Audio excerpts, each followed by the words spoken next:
ఇవన్నీ సినిమాలలో నాకు నచ్చిన సినిమా బెస్ట్ మూవీ. నాకు ఇంకొకటి నాకు చాలా డిసప్పాయింట్ లో ఉన్నాను. అనిల్ రావుపూడి గారు ఇందాక మీ ట్రైలర్ చూసాము. ట్రైలర్ కొంచెం లాగ్ అనిపించింది సార్ నాకు. అండ్ చిరంజీవి గారి మధ్యలో మీ మీ మీ ఇద్దరు కాంబినేషన్ లో కొంచెం నాకు చిరంజీవి గారు ఒక మాస్ లుక్ లో బాగుంటారు, కానీ మీరు ఒక ఫ్యామిలీ లుక్ తీసుకొచ్చారు. కానీ ఇద్దరు కాంబినేషన్ లో మన వెంకటేష్ గారికి సింక్ అయింది. లాస్ట్ ఇయర్ మన సంక్రాంతికి వస్తున్నాం సినిమా ఇట్టు కొట్టారు. మస్తు కామెడీ ఫిలిం, చాలా మంది ఫ్యామిలీ చూసారు, చాలా బాగుంది. కానీ మరి ఇద్దరు కాంబినేషన్ లో సినిమా ఎలా ఉంటుందని ఎక్స్పెక్ట్ చేయలేకపోతున్నాము. కానీ చాలా మంది ట్రోల్ చేస్తున్నారు. ఈ సినిమా ఏదో సీరియల్ వైబ్ లాగా వచ్చేసింది. జీతెల్లో ఈటీవీకి సాయంత్రం మిగతా చూడండి సినిమా యాడ్ లాగా ఏదో వంటలు చేయడము చిరంజీవి గారు అండ్ బట్టలు ఉతకడము అండ్ ఇవన్నీ నాకు ఏదో ఫీల్ వచ్చేస్తుంది. నాకు అంత నచ్చట్లేదు మా చిరంజీవి గారు చూడడము. చిరంజీవి గారు వాళ్ళ భార్యకు భయపడము అండ్ ఫోన్ చేసి ప్లీజ్ నా నెంబర్ అన్బ్లాక్ చేయనడము ట్రైలర్ లో, ఇవన్నీ నాకు కొంచెం ఏదో డిసప్పాయింట్ అనిపిస్తుంది.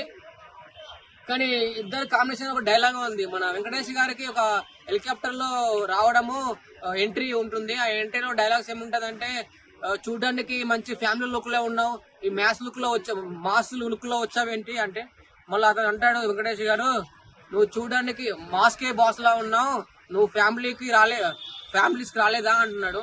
కానీ నాకు అది ఆ డైలాగ్స్ గానీ ఆ సింక్ గానీ కొంచెం నాకు అనిపించలేదు. అనిల్ రావుపూడి గారు ఈసారి అయితే అయిపోయింది, కానీ నెక్స్ట్ టైం మాత్రం చిరంజీవి గారు మాత్రం అయితే ఒక అఖండ లెవెల్లో మేము ఊహించుకుంటున్నాము. ఆ లెవెల్లో మాకు కావాలి మూవీ. ఎందుకంటే మాకు ఇది చూస్తాము, మా పండుగ చూస్తాము. కామెడీ అంటున్నారు, మరి కామెడీ ఎలా ఉంటుందో ఏ విధంగా ఉంటుందో మరి చూద్దాం. ఇదైతే ఓకే. మరి రవితేజ గారి మూవీ కూడా వచ్చేస్తుంది, భరత మహాశయులకు విజ్ఞప్తి అంట. అది కూడా సాంగ్ అయితే చాలా బాగుంది అండ్ హీరోయిన్ కూడా చాలా బాగుంది, అన్ని బాగున్నాయి.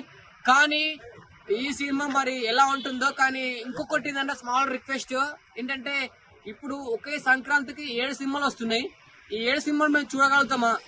మా దగ్గర డబ్బులు ఉండవు, అంటే ఒకేసారి చూడలేము, అన్ని ఒకేసారి వచ్చేసినాయి. కాబట్టి గ్యాప్ ఉన్నా అయిపోవు, కానీ వెంటనే ఉన్నాయి. 9th కు 12th కు 13th కు 14th కు ఇలా కంటిన్యూగా ఉన్నాయి. ఎందుకంటే టికెట్స్ రేట్స్ తగ్గించాలి. ఎందుకంటే ఇన్ని సినిమాలు పెట్టారు కాబట్టి మీరు టికెట్ తగ్గిస్తే మాకు ప్లస్ అవుతుంది. ఎందుకంటే చూస్తే ఒక సినిమా చూస్తామండి. అయితే రాజాసాబ్ ప్రీమియర్స్ గవర్నమెంట్ పర్మిషన్ ఇస్తుంది అనుకుంటున్నారా? Rajasaab premiere show already confirm అని చెప్తున్నారు, ఆల్రెడీ ప్రీమియర్ షో ఇస్తున్నారు. కానీ ఒకవేళ ప్రీమియర్ ఉన్నా టికెట్ల రేట్లు ఎక్కువగా ఉంటాయని చెప్తున్నారు, దాని మీద మీరేమంటారు? అవునండి, టికెట్ రేట్ ఎక్కువ ఉంటాయి. ఇప్పుడు 7 సినిమాలు పెడుతున్నారు. 7 సినిమాలు చూడాలా, ఒక సినిమా చూడాలా? ఒక సినిమా చూస్తామా అంటే ఎన్నో డబ్బులు అప్పు సప్పు చేసి ఫ్యామిలీకి సంవత్సరానికి ఒకసారి కాబట్టి ఫ్యామిలీ తీసుకొని నా పిల్లలు మా భార్య పిల్లలు మా అమ్మ నాన్న తీసుకొచ్చి చూస్తాం. ఒక 5,000 అయిపోతుంది ఒక సినిమాకి, ఒక 10,000 అయిపోతుంది, 5,000 అయిపోతాయి తిండికి.